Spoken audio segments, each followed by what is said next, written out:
નમસ્કાર મિત્રો, આજે વાત કરવી છે એક એવી માતાની જેણે માત્ર પોતાના દીકરાને જ નહીં પણ આખા દેશની ક્રાંતિને જન્મ આપ્યો.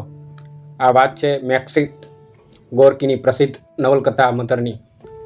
વાર્તા જે રશિયાના એક મજૂર વિસ્તારની જ્યાં પેલેગિયા નિવોલના નામની એક સ્ત્રી રહે છે તેનું જીવન વર્ષો સુધી પતિના જુલમ અને ગરીબીમાં વીત્યું છે.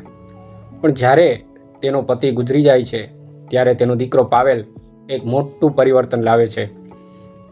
પાવેલ કારખાનામાં કામ કરે છે પણ તે છુપી રીતે મજૂરોને જાગૃત કરવાનું અને પ્રતિબંધિત પુસ્તકો વાંચવાનું શરૂ કરે છે. શરૂઆતમાં માં ડરી જાય છે, તેને લાગે છે કે તેનો દીકરો જોખમમાં છે, પણ ધીમે ધીમે પાવેલના ક્રાંતિકારી મિત્રો જ્યારે ઘરે આવવા લાગે છે ત્યારે માને સમજાય છે કે આ લોકો સ્વાર્થ માટે નહીં પણ અન્યાય સામે લડી રહ્યા છે.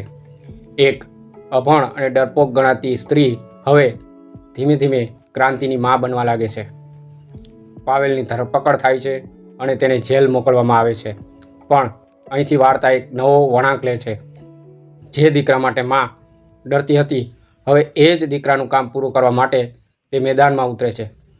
માં પોતે મજૂરો સુધી ક્રાંતિકારી પત્રિકાઓ પહોંચાડે છે, છુપી રીતે ગામડાઓમાં ફરે છે અને લોકોને અન્યાય સામે અવાજ ઉઠાવવા પ્રેરણા આપે છે.